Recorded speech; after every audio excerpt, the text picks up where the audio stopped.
성동가톨릭대학교 대학원 1학년 배창희 베드로 신학생입니다. 저의 질문은 총 4가지가 있습니다. 먼저 수교 관련해서 중국 정부에서 3자를 포기하지 않을 것이고 오히려 강화하려 하기에 정치적으로는 문제가 분명하게 드러나고 이번 심포지엄을 통해 느낄 수 있었습니다.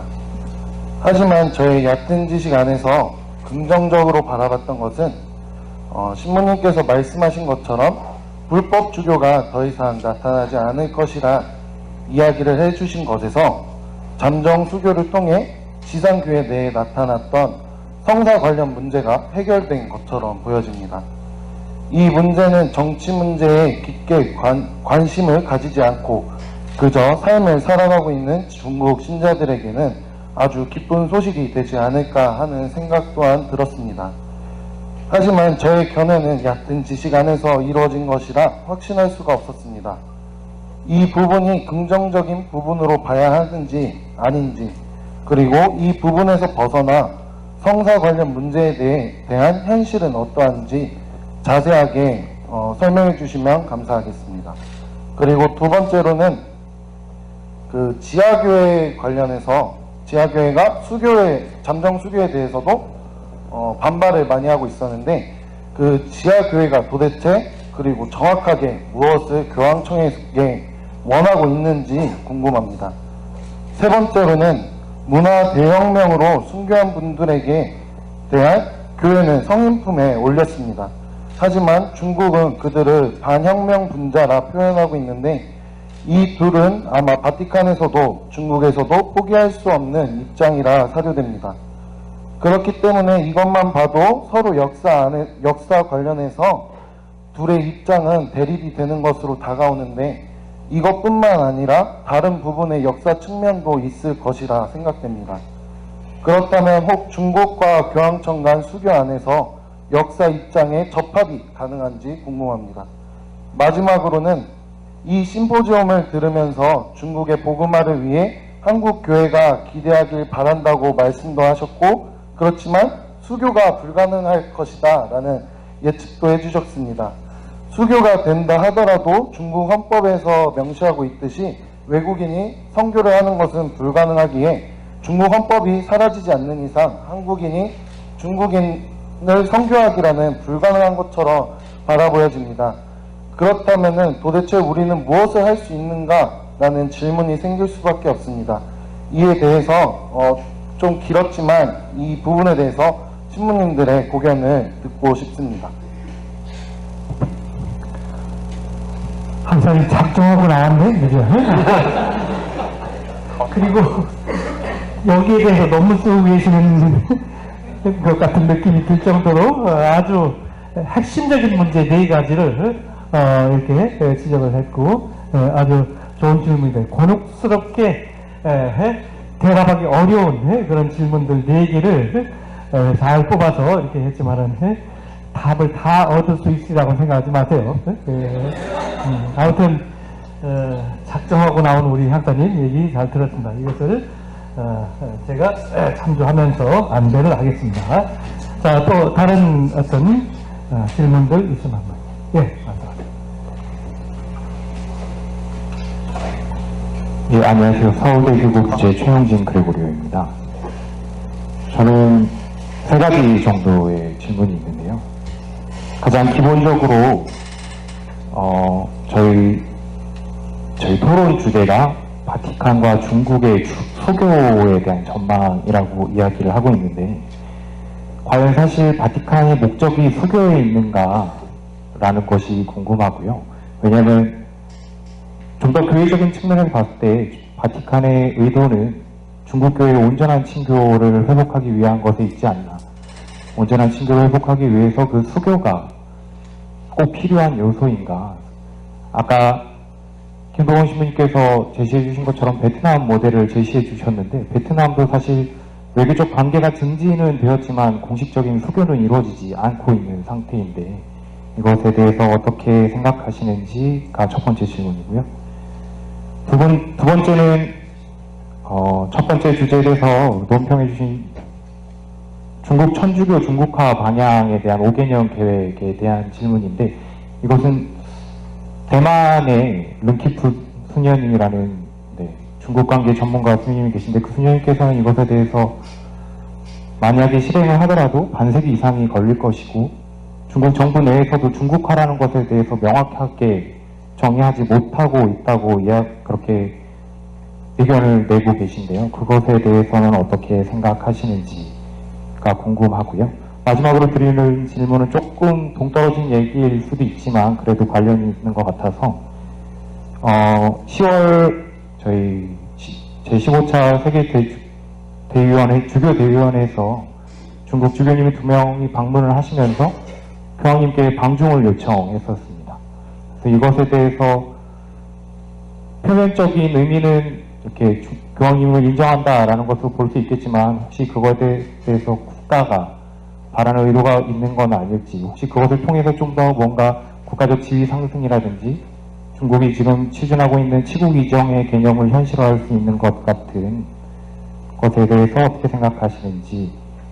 그리고 마지막으로 하나 더 있었는데요. 대만과의 관계, 그러니까 바티칸이 중국과 이제 관계 증진을 하는 데 있어서 대만과의 관계가 굉장히 중요할 텐데, 과연 이것에 대해서 대만과 단교하게 될지, 혹시 이런 전망에 대해서도 혹시 의견이 있으면 구하고 싶습니다. 네. 하여튼 질문하시려고 그러면 막 이참에 모든 문제를 다 해결할 것처럼 그렇게 하시는데, 그렇다고 해서 제가 다 대답하지는 않을 거고. 자, 또 질문 먼저 받아보겠습니다. 수원교구 오전동 성당 송량섭 안 했습니다. 지금 학사님께서 질문한 거하고 연관된 건데요. 루카복음 10장을 보면 어떤 강도들 만난 어떤 사람과 사마리아인의 비유가 있지 않습니까? 그럼 그 사마리아 여인을 대만 카톨릭 신자라고 생각을 한다면 저희 신자들이 선한 사마리아인이 되기 위해서 그런 관점에서 교황청과 중국 수교에 대해서 저희가 어떤 관점을 가져야 하는지 좀 말씀해 주시면 감사하겠습니다. 다시 한 번만. 그러니까 대만이 사마리아 여인의 입장, 어떤 강도를 만난 어떤 사람이 그러니까 되고 지금 예. 대만이 지금 강도를 만났다. 이런 예. 가정하에서 예. 우리 보편교회나 예, 선한 중국 사마리- 쪽에서 예.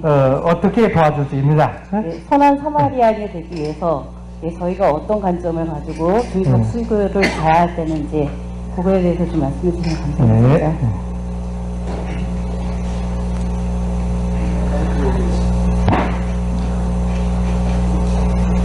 사마리아 여인은 아니죠, 그죠? 네. 사마리아 여인이라고 그래서 교회를 지칭하려고 해서 여성 명사를 썼나?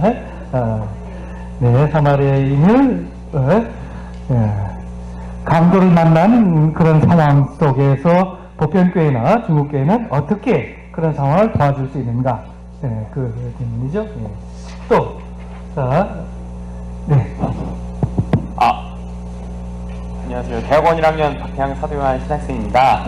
예, 저는 중국인들이 인간을 바라봄에 있어서 그 맹자가 말한 그 하늘과 땅의 중간자적 존재나 아니면 막시즘의 유물론보다도 중화사상이 그들의 인간 이해의 토대가 되지 않나 생각합니다. 중화사상과 그리스도교 인간 이해가 완전히 동일하진 않을 텐데 이에 대해서 어떻게 생각하시는지 여쭤보고 싶습니다. 위험한 질문입니다. 그래서 여기에 대해서 어떻게 어제 비슷한 이야기를 신녀한테 이야기하다가 갑자기 화를 내서 더 이상 얘기가 진행이 안 됐던 점을 감안해 보면 이 문제 나중에 제가 기회 되면은 제가 아까 얘기했듯이 하느님께서는 이 돌들 가지고도 민족을 아브라함의 자손들을 만들 수 있다. 이렇게 선민사상에 대한 엄격한 이 구분을 지으셨고, 그래서 민족주의라는 것이 얼마나 큰 위험성을 갖고 있는지, 우리들은 한민족, 이거는 중국만을 지칭하는 것이 아니고 한국 사람이 한국인으로서 우리가 단일민족이고 배달의 민족이라고 하는 그것이 얼마나 모순성을 갖고 있는지 그런 점들까지 포함하면 중국이 과연 자기들 민족만이 이 세상에서 유일한 나라의 중심이 되고 세상을 다 좌지우지할 수 있다고 생각하는 그러한 중화 사상이 정말로 위험한 사상인데, 그것을 이시무님은 어제 애국이니까 그렇다, 애국을 하지 않으면 어떻게 교회를 사랑할 수 있느냐라고 하는데, 그 카운터 칼처의 위험성을 조금도 느끼지 못하고 있었기 때문에 나한테 어제 엄청 화를 내었음. 여기까지만 더 말씀을 드립니다. 자, 다른 질문 또 마지막으로 정리하면서 이제 들어가겠습니다. 네.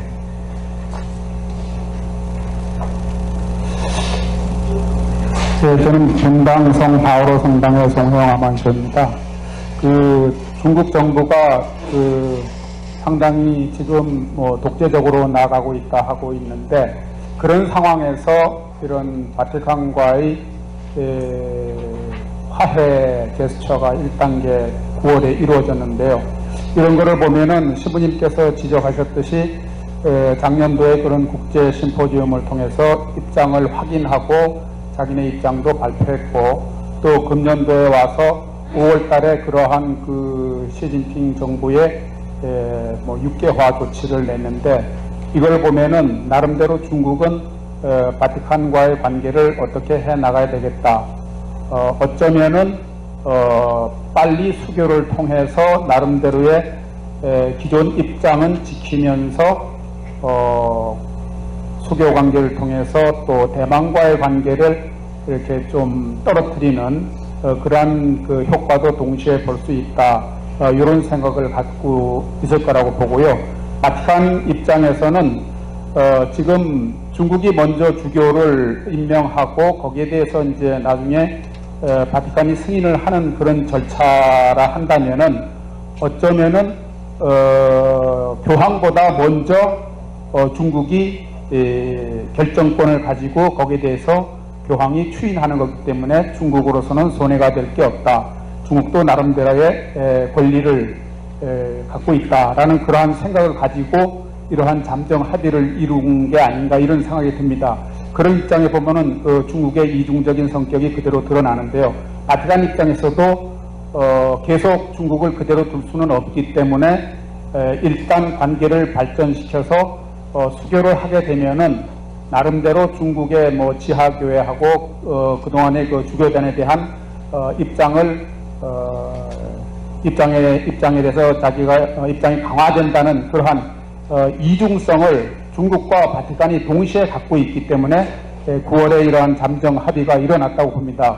그런 면에서 볼 때는 어쩌면은 중국과 바티칸의 수교도 서로 간에 할 수 있고 할 수 없는 분야를 명확하게 알기 때문에 수교도 빠른 시일에 이루어질 수도 있지 않을까라는 이런 생각이 드는데, 여기에 대한 의견도 부탁드립니다. 네.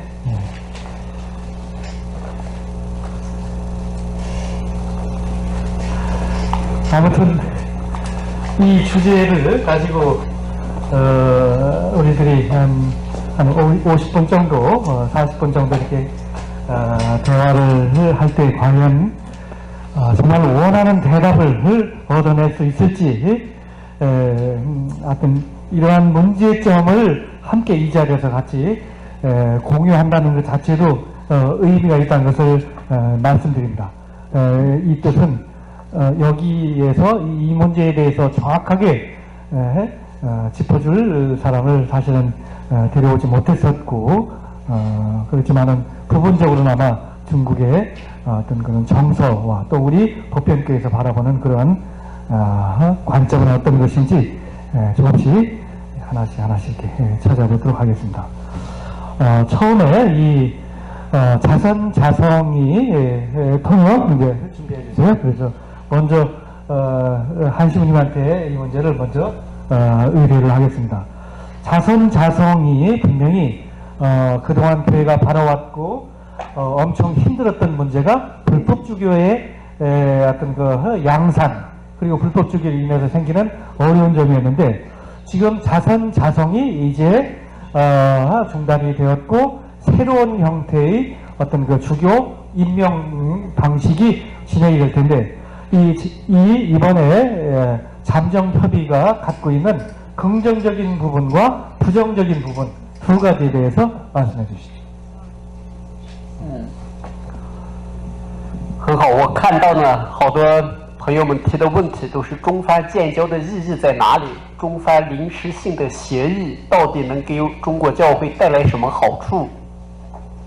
제가 들은 질문을 보면은 대체적으로 중국과 바티칸의 수교에 어떤 의미가 있고 또 중국에 어떠한 영향을 가져다 줄지에 대해서 많이 질문을 해주신 것 같습니다. 所以我想我和大家分享的是，不管是教宗若老保罗2世、本笃16，还是现在的教宗方济各，以及好几个教宗的助手、国务卿，都反复的说，中国和梵蒂冈如果改善关系，我们教会最想看到的是帮助中国的教会合一共荣。我们要的是睦邻方面的好处，不是政治、经济和外交方面的目的。 네, 이전부터 교황 베네딕토 16세나 그리고 지금의 프란치스코 교황을 비롯한 여러 교황님께서 계속해서 중국과 바티칸의 관계를 개선하려고 노력을 해왔습니다. 이 관계가 개선이 되면은 장점은 중국 교회 내의 통일이라고 저는 생각을 합니다. 사목적인 부분의 통일이지 결코 정치나 정치적인 아니면 경제적인 통일을 의미하는 건 아닙니다. 面对今天的中梵关系的小小的一个改善，我们不要忘了，中国教会的地上地下的分裂已经快要40年，然后中国政府和梵蒂冈没有任何的外交关系，也已经60多年。 지금 중국 교회는 40년간 상당히 어려운 상황에 있고 계속해서 분열이 되어 왔습니다. 그리고 중국과 바티칸의 외교도 단절된 지 벌써 60년이 넘었습니다. 教廷作为我们的精神的父亲或者是母亲，他最关心的是自己的孩子能不能健康的成长，能不能健康的去发展，能不能去合一共荣。除此之外，教会没有政治的目的，也没有经济和外交方面的野心。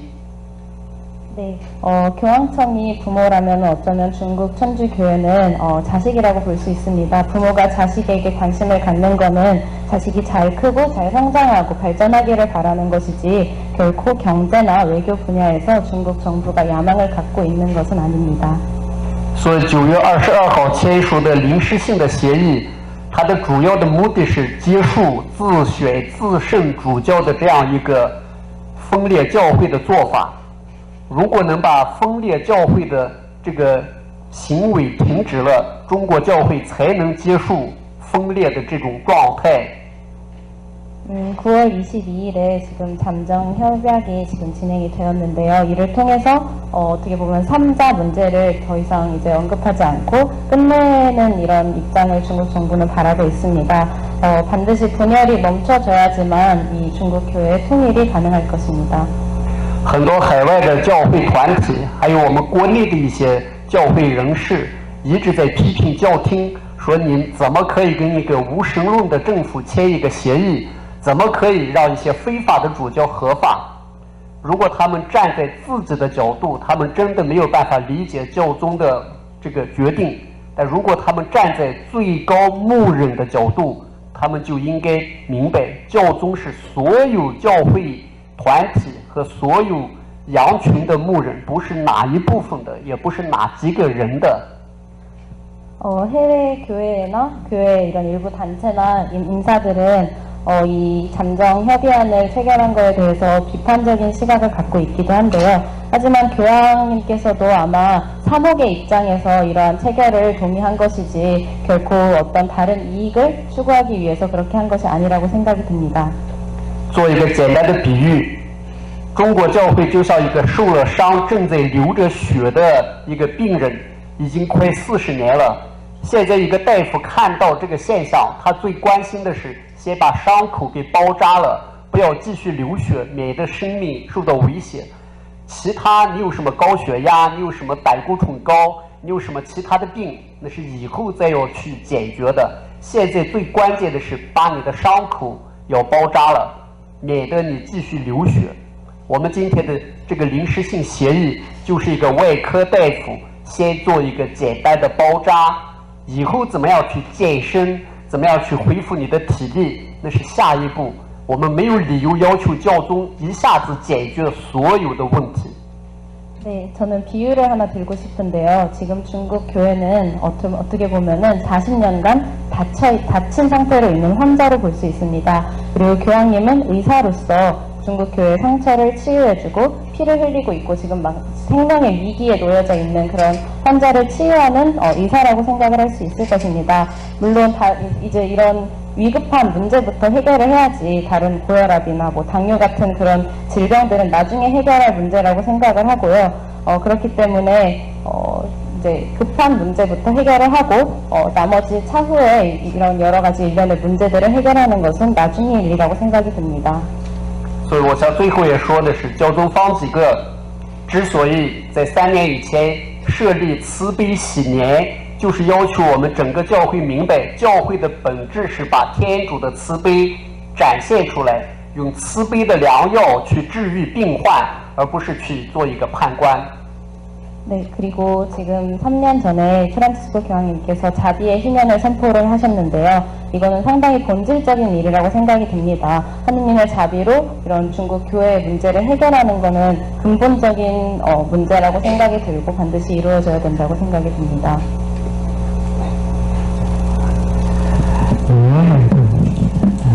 답변의 방향이 좀 다를 수 있지만 또 정부적인 어떤 그런 입장 그다음에 어떤 그런 방향에서 중국에서 무슨 얘기가 나오고 있는지 이렇게 들어보는 것도 좋을 것 같습니다. 자, 다음 주제에 대해서 김동호 신님께서 좀 대답해 주시면 좋겠습니다. 수교에 대한 전망을 굉장히 우리들은 이 제목에서도 그렇지만 과연 바티칸과 중국이 수교를 하려고 하는 그 목적이 무엇인지, 무엇을 추구하고 있는지에 대해서 좀 나름대로 한번 정리해 주시면 되겠습니다. 예, 바티칸이 중국과 수교하려는 그 의미가 단지 외교 관계의 수립에 있냐, 그것이 목적이냐, 그 자체로 목적이냐, 그런 질문을 하신 거죠? 예. 그것보다는 이제, 교회로서는, 그 수교를 통해서, 중국과 수교를 통해서 하나여 거룩하고 보편된 교회의 본성을 좀 더, 회복하고 또 넓혀가려는 그것이 목적이라고 이렇게 생각이 듭니다. 수교는 하나의 뭐 과정이고 또 방법이고 그렇습니다. 그래서 지금 바티칸과 중국이 그 정상적인 관계를 형성하지 못하기 때문에 중국 내부에서는 애국회와 지하교회가 단절되어 있고요. 또 그것뿐만이 아닙니다. 애국회는 이제 공개적으로 활동을 하지만 애국회 안에서도 또 주교가 그러니까 공산화전의 교구 수가 137개라고 했는데 지금 교구가 재기능을 하는 데는 80여 개도 안 되는 곳이 많습니다. 또 겨우 분당 하나 있는데도 그것이 옛날 교구로 또 만주에 있는 그 흑룡강성 또 길림성, 랴오닝성은 원래 교구가 4개씩 있었어요. 가끔씩 바티칸에서 편지가 갑니다. 그쪽으로 가는데 공산당에서 그 4개 교구를 흑룡강성에 있던 4개 교구, 길림성에 있던 4개 교구, 유용성에 있던 4개 교구를 다 하나의 교구로 이제 통합해버렸어요. 그러니까 이 교회가 제대로 중국 교회가 제대로 관리가 안 되고 있습니다. 그러니까 이제 바티칸에서는 이제 중국의 중국과 수교를 통해서 이런 그 교회 본연의 본성인 하나요 거룩하고 보편된 교회로서의 본성을 또 회복하고 또 그 중국 교회가 교회답게 좀 성장하기 위해서 또 이렇게 수교를 위해서 공을 많이 들이고 있다고 생각됩니다. 예. 대답이 됐는지 모르겠습니다. 이 정도로 말씀드리겠습니다. 가지 측면에서 정치적인 목적도 분명히 있고요. 그 다음에 사목적인 그런 측면, 그 다음에 중국 신님들이 제일 이렇게 저한테 얘기해 준 것은 지하교회 형제들을 어떻게 해서라도 자부적인 그런 마음으로 끌어안고 올라오고 싶은 것이 이게 교황청이 수교를 서두르게 된 가장 큰 목적이라고 이런데 중시민들이 저한테 얘기를 했었습니다. 사실 30명의 주교님들은 대부분 중국 정부가 지금 인정하지도 않지만 지하교회 주교님들 한 30명 정도는 교황님의 마음속에 심어둔 주교님들, 그러니까 발표되지 않은 그 주교님들도 계시고, 그렇지만은 그 인품으로나 교회를 이끌어왔던 그런 측면에서 보면 교황님께서 마음에 품고 계신 그 주교님들이 지하교회를 지금까지 계속해서 이끌어가고 있는 사람이 한 30여 명 정도 되는데, 이번에 잠정협약에 이분들의 복권이 포함되어 있는지 안 되어 있는지 그 공개를 하지 않았어요. 워낙 민감한 그런 문제였고, 그런데 중국 시민들이 나한테 해주는 그런 이야기로는 이것이 포함되지 않은 걸로 알고 있다고 중국 시민들이 얘기를 했습니다. 더 지켜봐야 되겠지만, 여기서 출발해서 과연 바티칸이 그렇게 분열되어 있는 교회, 그러다가 정말로 지하교회가 일본 교회의 지하교회, 기리시당이라고 하는 그런 지하교회처럼 정말로 가톨릭에서 멀어지면은 어떻게 할 것인가? 이게 가장 사목적인 측면에서 어려움인 것 같아요. 왜냐하면 지하교회 제가 실제로 접해보고 만나고 했던 그런 사람들은 2차 바티칸 공회를 배우지 않았고, 그렇기 때문에 2차 바티칸 공회에서 이야기는 예를 들면은 종교 간의 대화라든지 우리가 알고 있는 새로운 개념의 어떤 그런 교회의 모습들을 마귀의 형태다, 이렇게 이해하고 있어요. 그러니까 2차 바티칸 공회 자체가 마귀 행위로 알고 있는 그런 상황입니다. 이렇게 하다 보면은 정말로 지하교회가 일본 기리시당처럼 정말로 신토이즘인지 불교인지 천주교인지 알 수 없을 정도의 그러한 이질적인 그런 교회로 바뀔 가능성이 실제로 있고요. 그러한 염려 때문에 어떻게 해서라도 애국교회와 지하교회를 분열 없이 하나로 일치시키고자 하는 것이 제가 물어보고 책 보고 했던 가장 교황청의 수교 목적이 바로 그렇게 사목적인 부분에 더 치중되어 있다. 제 나름대로 그런 또 대답을 이렇게 드립니다. 다음에는 신 교수님께 드릴 그런 질문 중에 지금 성인이라고 이렇게 알고 있는 123명 정도의 중국 성인 성녀들에 대해서 중국 정부는 인정을 하지 않습니다. 이 아까 질문자는 문화대혁명의 처형자라고 되어 있는데, 사실은 문화대혁명보다는 의화단 사건, 1900년대에 있었던 의화단 사건 때 처형된 사람이 90%예요. 그 대부분의 사람들이 의화단 사건과 연결되어 있는데, 여기에 대해서 신 교수님께서 대답을 해주시기 바랍니다. 네, 실은 해당 분야에 제가 전공자도 아니기 때문에 정확한 답변을 할 수 있는 위치는 아니지만, 다만 이제 중국사 전공자라는 점에서 조금 더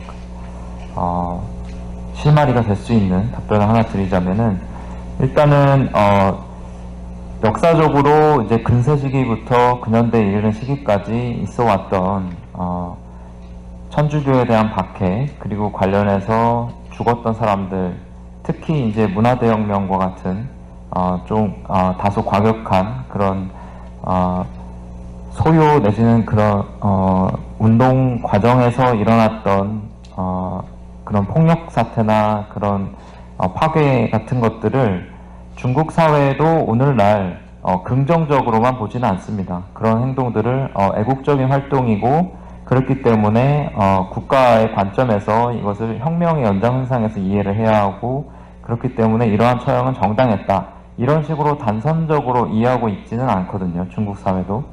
그런 점을 봤을 때 성인품에 인정하려고 하는 가톨릭 교회 측의 입장과 중국 정부의 입장, 또 중국 인민의 입장, 이것들이 전혀 화해 불가한 그런 평행선을 긋는 입장 차이인 것만은 아니다 라는 것을 염두에 둔다면은 향후에 화해 가능성이 있을 것으로 생각을 하고, 성인품을 인정하는 문제를 민감하게 받아들이는 것은 이제 중국 정부 입장에서는 있을 수 있는데, 아마도 중국의 인민들이나 일반 시민들의 차원에서 다소 그런 인식들이 완화되는 게 먼저 시작이 되고, 또 학계에서 문화대혁명 같은 경우는 이미 부정적인 방향으로 학술적으로는 정리가 거의 끝난 상황이거든요. 그런 것을 생각한다면은 학술이나 연구 분야에서도 이러한 부분들이 다소 전향적인 방향으로 정리가 될 가능성이 있고, 그런 것들이 무르익으면은 정부 측에서도 이것을 덜 민감한 주제로 생각하면서 성인이 인정하는 문제까지도 향후에는 어쩌면 포용될 수도 있겠다라는 조금 희망 섞인 전망을 해볼 수도 있을 것 같고요. 또 한 가지는 이제 앞으로 이 중국이 중화주의적 관점으로 이 문제를 바라보고, 특히 그들의 정신세계, 또 심성, 종교 심성까지도 중화주의적인 관점으로 압도가 되는 것이기 때문에 이것이 화해가 가능하겠느냐라는 질문을 해주셨는데, 저는 그것 역시 양면성이 있다고 생각합니다. 이 중화주의라는 것은 중국이 뿌리 깊게 가지고 있는 소위 대국의식으로서 당연히 사라지지 않을 부분이라고 보고, 그것을 직시해야 되는 건 분명하고, 또 그것에 대한 비판적 인식을 끊임없이 동아시아의 다른 일원으로서, 한국인으로서 끊임없이 제기해야 하는 것은 명확합니다.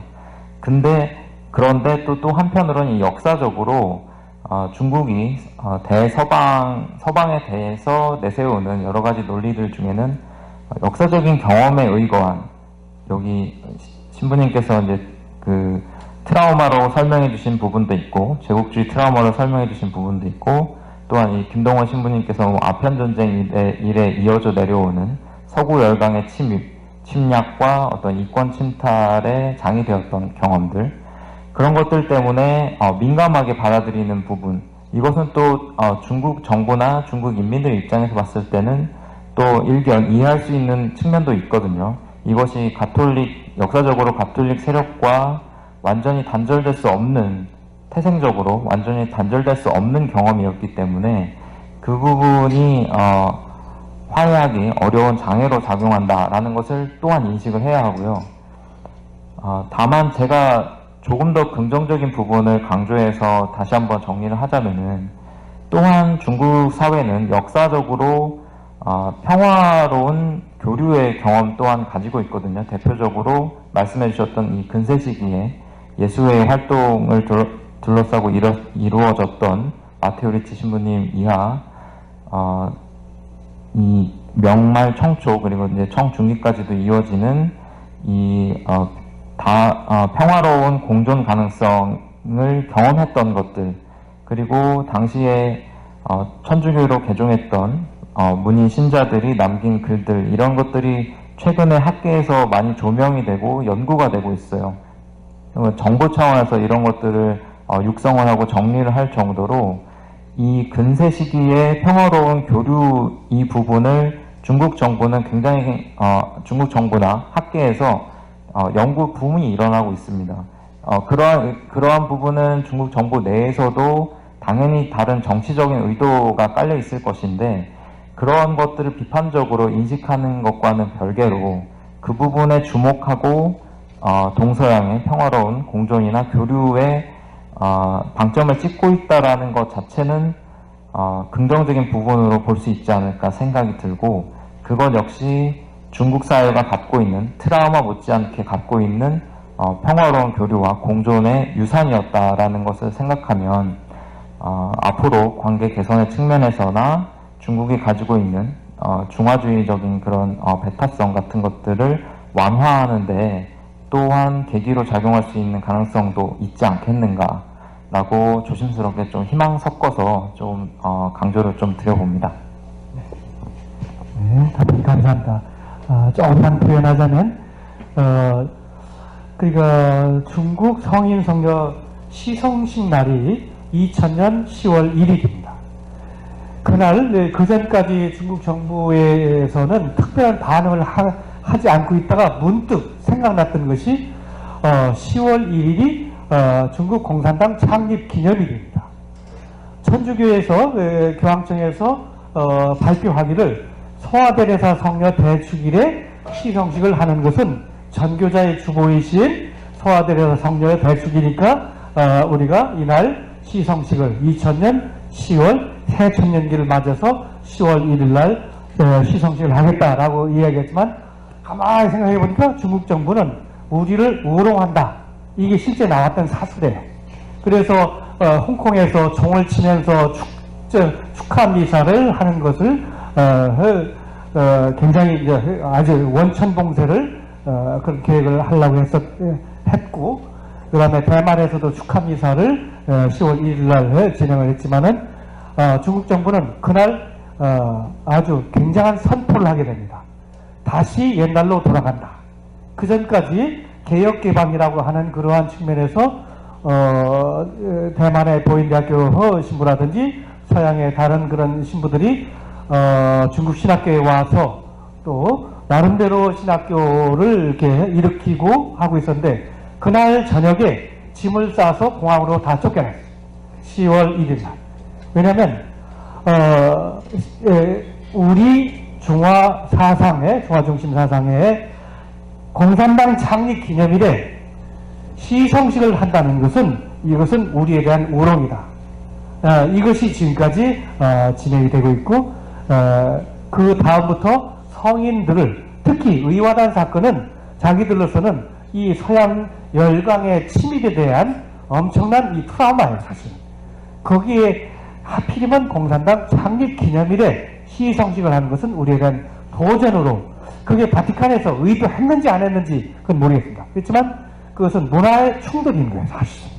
그런 측면에서 우리가 어떤 면에서 자업자득의 그 결과를 또 안을 수밖에 없었던 것은 그 아픔이 지금까지도 계속된다는 것. 그래서 중국 정부가 그 뒤로 다시 사용하는 양교라는 이 가톨릭을 다시 양교로 규정하면서 배타성을 견지해왔던 것입니다. 그래서 이 성인 성녀들을 칭하기를 성인 성녀로 언급하지 않고 도둑무리 때 내가 중국말을 하지 않겠습니다. 그래서 그런 식으로 했고 중화 성인 성녀 호칭 기도문을 못 바치게 했어요. 그게 성인들로 아직까지 인정하고 있지 않는 그런 상태인데 그게 바로 민족적인 가치와 아까 말씀드린 대로 카운터 칼처 복음의 가치가 충돌을 일으킬 때 먼저 중화중심 사상에서 먼저 표출하는 그러한 그 헤게모니 이것이 없다고 이야기하는 것은 정말로 아전일수입니다. 이런 문제들은 굉장히 민감한 성인 성녀들에 대한 부분은 굉장한 민감한 주제입니다. 다음으로 한신녀한테 드릴 질문은 시진핑 이 정부에 들어와서 화해의 무드를 취하면서 잠정협약이라는 이러한 계획을 발표하는데 그러면서 한쪽으로는 이미 그런 협약을 다 준비하면서도 5월 17일에 발표한 것이 중국 천주교의 중국화 방향 견지 5개년 업무 계획. 这是中国天主教坚持中国化方向5年计划。这已听过了吧，对不对？这个이 계획이 과연 잠정협약과 정말로 충돌을 일으키는 부분에서 어떻게 중국 천주교회는 수교를 전망할 수 있고 앞으로 거기서 파생되는 갈등을 어떻게 시진핑 정부와 바티칸이 풀어나갈 수 있는가? 이것은 청중이 나를 대신해서 질문을 했기 때문에 용감하게 물어봅니다.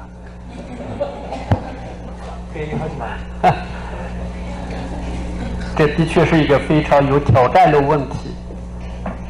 我想没有一个人能够现在说我知道怎么办，没有人现在能告诉我们我知道怎么解决这些问题。 저는 이 문제가 상당히 민감하고 어려운 부분이라고 생각을 하고요. 어느 누구도 이 문제에 대해서 지금 당장 해결 답안을 내놓을 수 있을 거라고 생각하진 않습니다. 但是我想，不管是来自福音的教导、耶稣的教导，还是来自中国的传统文化，都告诉我们，最好的方法是活在当下。 복음 측면이나 아니면 예수님의 그런 말씀 혹은 중국의 문화 여러 방면에서 생각을 해봤을 때 가장 최고의 방법은 지금 이 순간을 살아가는 것이라고 생각이 듭니다.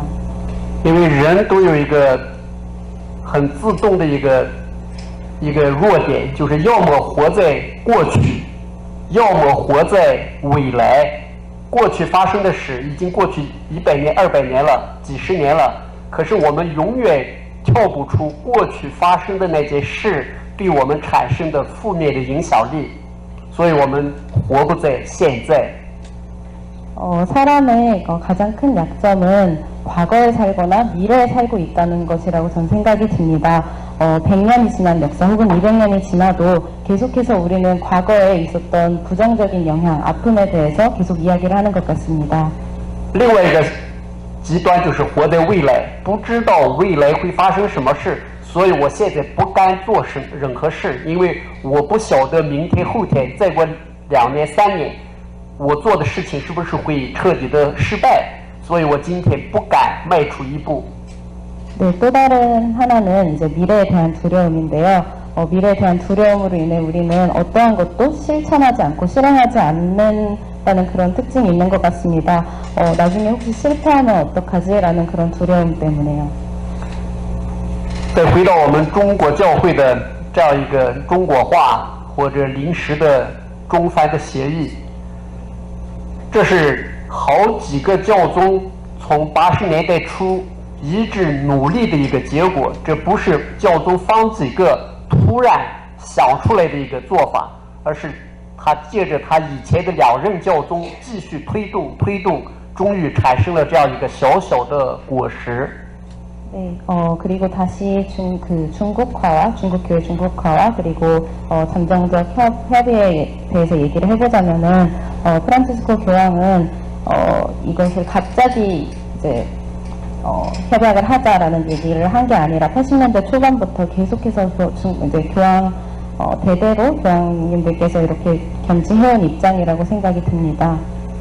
所以很多反对中梵建交的人，或者批判教宗出卖了中国教会的人，包括我们教会内的一些高级的省长，包括书记主教在内，我认为他们犯的错误就是我刚才说的。 要么永远活在过去的阴影中出不来，要么活在对未来的不确定的恐惧感下面，不敢迈出一个有希望的一步。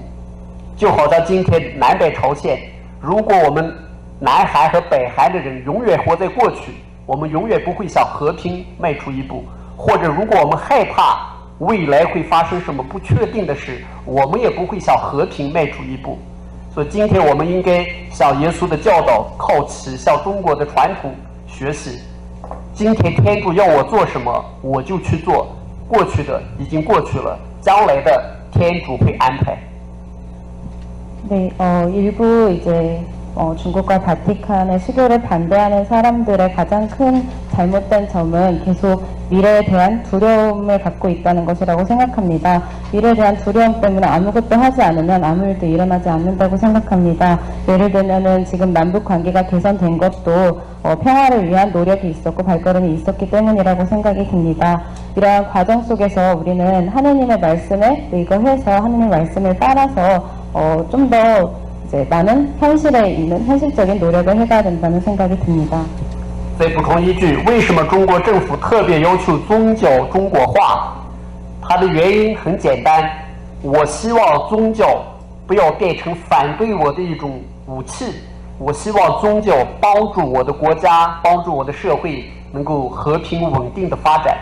过去的历史留给我们很多的负面的阴影，所以中国政府也是在害怕中才做出了这样的决定。那我们不应该用害怕来应对，我们应该用信任、和平和阳光的方法来做出回应，这是基督徒的态度，也是基督徒的信德。 그리고 마지막으로 왜 중국 정부가 계속해서 중국화를 견지하고 있는지에 대해서 좀 말씀을 드리겠습니다. 절대 종교가 중국 내에 들어오는 것을 반대하는 것이 아닙니다. 다만 이제 종교가 중국 정부에 어떻게 보면은 무기의 역할, 그러니까 부정적인 영향을 가져다 줄 수 있는 그런 역할을 할까봐 두려워하고 있는 겁니다.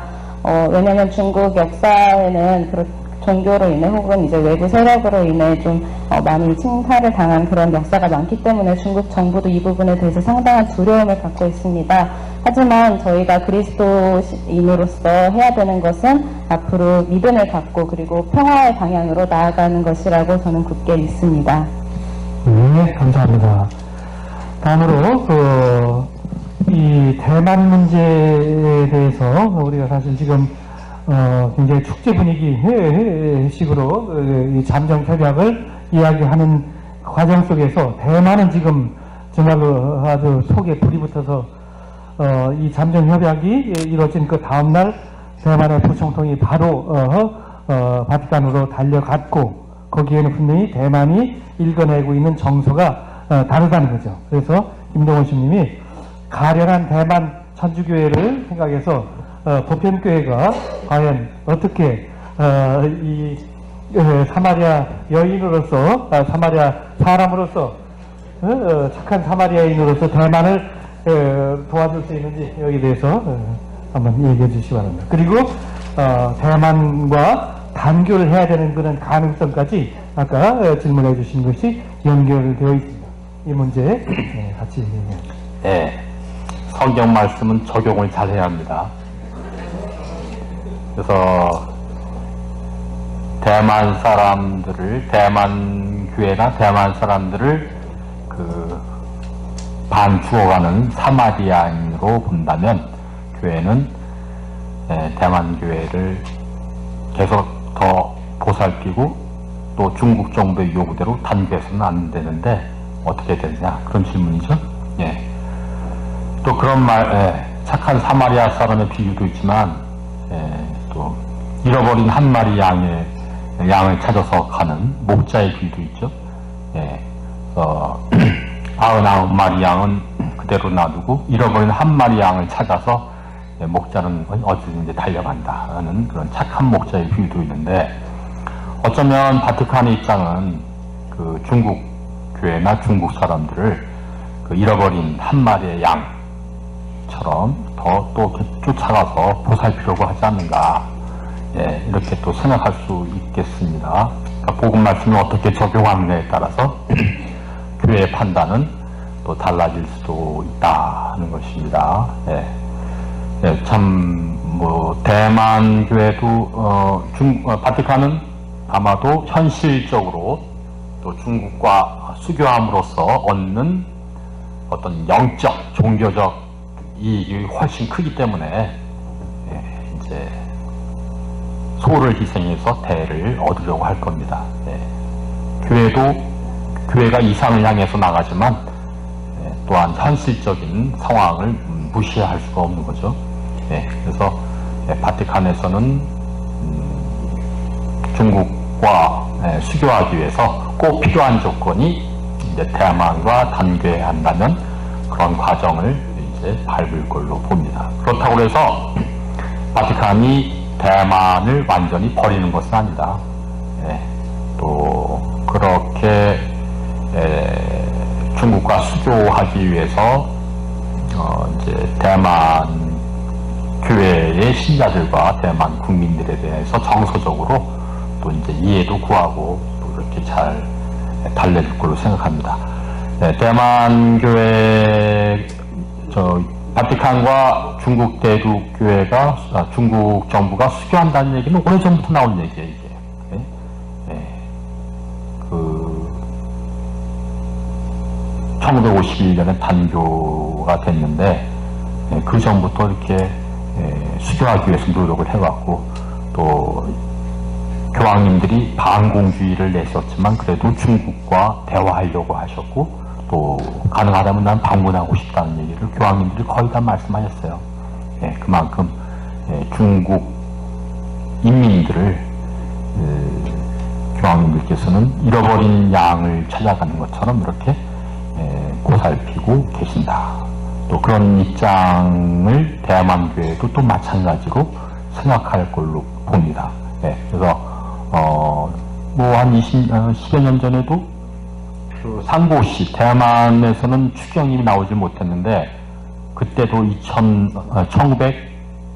1998년경이었나요? 대만은 추경이 없었어요. 그런데 그때도 또 바티칸과 중국 정부 간에 이 수교가 뭐 곧 될 것처럼 또 이렇게 분위기가 이렇게 올랐는데 그래서 이제 대만과 단교를 하려고 그 준비로 까오슝 교구의 상고시 주교님 추경으로 임명했어요. 대만교회 신문인들은 그렇게 얘기하는 거예요. 곧 대만과 단교하려고 우리에게 추경을 임명해줬구나. 우리에 대한 뭐 배려 차원 혹은 위로의 목적으로 추경을 이렇게 임명하지 않더니 이제 대만과 단교하고 또 중국과 수교하려고 추경을 임명했구나. 뭐 그런 이제 들 얘기를 했습니다. 그래서 그런 걸 보면 또 중국과 수교하면서도 또 대만에 대한 배려를 또 포기하지 않을 걸로 이렇게 생각됩니다.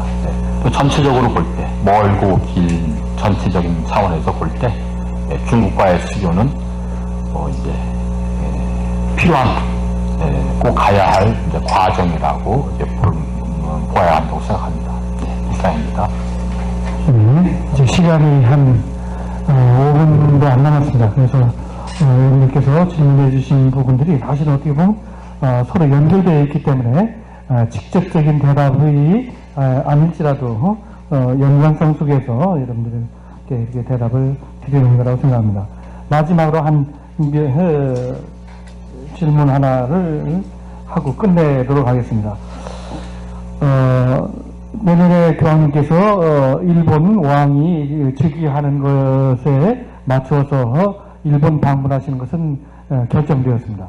이때 정말로 북한과 이렇게 연계될 것인가? 당연히 이제 한국까지 포함하고 중국에서 일본 사제들은 저한테 그런 얘기를 많이 합니다. 그럴 가능성들을 이렇게 많이 생각하고 있는데 과연 간신히 생각에 중국적인 정서로 봤을 때 중국 정부가 교황님께서 중국을 방문하기를 원하는지 그리고 그 목적이 무엇인지 짤막하게 이것은 뭐 일어날 수 있기도 하고 안 일어날 수도 있으니까 길게 논하기보다도 짤막하게 여기에 대해서 대답해 주시기 바랍니다.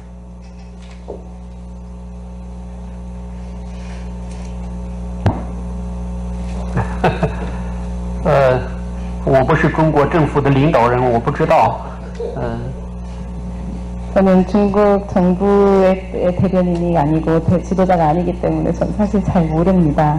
但是我是中国教会的一员，这个我知道。中国教会不光是地上，也是地下团体，都希望教宗能够早日访问中国。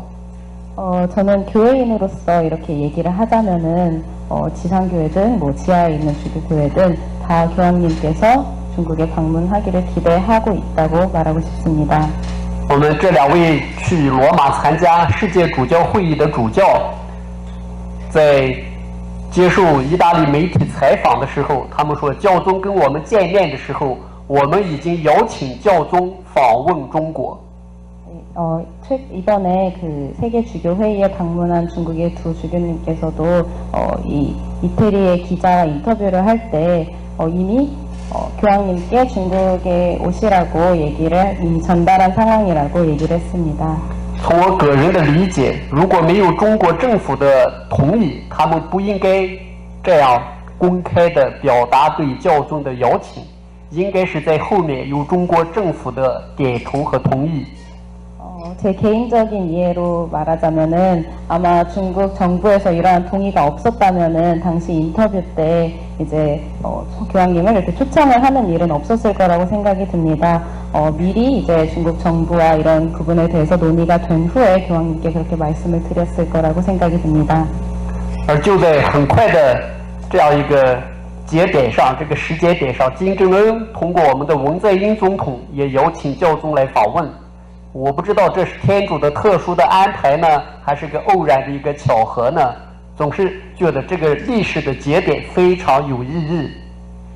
그리고 또 이 시기에 또 마침 우연히 이제 그 프란치스코 교황님께서 이제 김정은을 만나러 북한에 가겠다는 또 이야기가 나왔는데 이게 정말 우연인지 아니면은 역사적 주님이 이제 계획하신 일인지 저는 정말 매우 이 문제가 흥미롭다고 생각이 듭니다. 但是目前从我个人的观察考虑，可能的事情是这样，应该是中国政府派代表去访问梵蒂冈见教宗，因为这样做比较容易，危险也比较小。就像越南，过去10多年，他们的国家主席、他们的总书记、总理都已经访问过梵蒂冈，接见过。 被本笃16教宗接见，被方济各教宗接见，而这样做对越南政府来说代价和危险比较小。但如果让教宗直接访问越南，我估计对他们的冲击力会很大。而我觉得中国政府也可能会这么做，先从中国去梵蒂冈访问教廷，而不是让教宗马上来访问中国。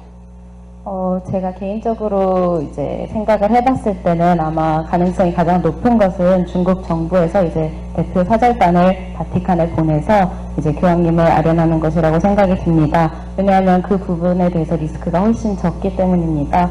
예전에 이제 베트남 같은 경우도 이제 베트남 주석이나 서기 총리 등이 이제 바티칸에 가서 교황님을 아련했습니다. 결국 교황님이 이제 먼저 이제 베트남으로 오지 않았는데요. 이런 이유는 바로 상당히 위험 부담이 적고 좀 더 자유롭게 가서 이렇게 논의를 할 수 있기 때문입니다. 因为我们不要忘了，当若望保禄2世教宗当选以后，他第一个访问的国家就是波兰，而访问波兰以后，东欧的历史发生了什么转变？我想我们大家都明白。如果今天教宗来访问北朝鲜， 访问中国、访问越南，会发生什么连锁反应？谁也不敢保证，包括邀请他的政府。所以，这个邀请教宗来访问一个国家，肯定会引发一系列的反应。因此，每一个国家的政府都必须小心谨慎，才能这么做。 네, 예전에 교황 바오로 20세가 폴란드에 방문을 했었는데 요한 바오로 2세가 폴란드에 방문을 했었는데요.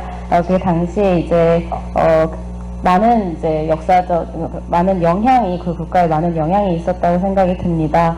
그렇기 때문에 이제 교황님이 북한 혹은 뭐 중국, 베트남을 방문할 때도 아마 여러 가지 연쇄 작용이 있을 거라고 생각이 듭니다. 그렇기 때문에 중국 국가에도 상당히 일련의 문제가 생겨날 수 있기 때문에 이 부분에 대해서는 조금 조심스러운 입장입니다. 네. 저희들이 이렇게 세미나를 하는 목적이 사실은 보편교회가 우리 한국교회 요구한 그러한 상황입니다. 특히 교황님께서 한국천주교를 통해서 가까이 있는 중국교회 형제 교회를 다리를 놓아주는 그러한 역할을 해달라는 것이 성인 요한 바로 2세의 그 의도였고 그 후임자들 역시 같은 지향으로 우리 한국천주교회에 그런 요청이 있었습니다. 왜 그런가? 사실은 아픔 때문에 그랬어요. 교회가 분열되는 아픔. 그리스 정교회부터 시작해서 영국 성공회 이런 것들은 보편교회의 큰 가지 하나의 포도나무의 그런 보편성을 벗어나서 가지가 다른 역할을 떨어져 나가서 나도 나무다 이렇게 해왔던 그런 역사 속에서 그 아픔 때문에 중국 교회를 보편교회가 어떻게 해서든지 끌어안아야 된다는. 그래서 중국 교회에서 이제 5개년 계획 같은 거 할 때 중국 천주교회라는 단어를 많이 쓰는데 사실은 보편교회에서 요구하는 것은 중국에 있는 가톨릭 교회를 원하는 거예요. 사실은 이것이 바로 민족을 넘어서고 국가를 넘어서는 그런 보편성. 이것이 우리 가톨릭의 이름이에요. 가톨릭이라는 이름은 보편성이고 공변성입니다. 혹시나 지역교회의 어떤 그런 주장이나 민족적인 그러한 관심 속에서 그 보편성을 훼손하고 지역교회의 어떤 개별성, 아이덴티티를 요구하게 된다면 아마 우리 가톨릭은 이 2000년 동안 유지되지 않았을 것입니다. 우리는 형제적인 마음으로 중국 천주교회를 중국에 있는 가톨릭 교회로 인식하고 또 그렇게 받아들이기를 원하면서 그것이 우리 보편교회의 지향이라는 것을 중국 천주교회는 알고 이런 세미나를 하는 것으로 알아들었으면 좋겠습니다. 이상 전체적인 종합 토론의 어떤 그런 흐름을 이상으로 마치도록 하겠습니다. 네, 지금까지 수고해주신 5분 모두에게 깊은 감사를 드립니다. 박수로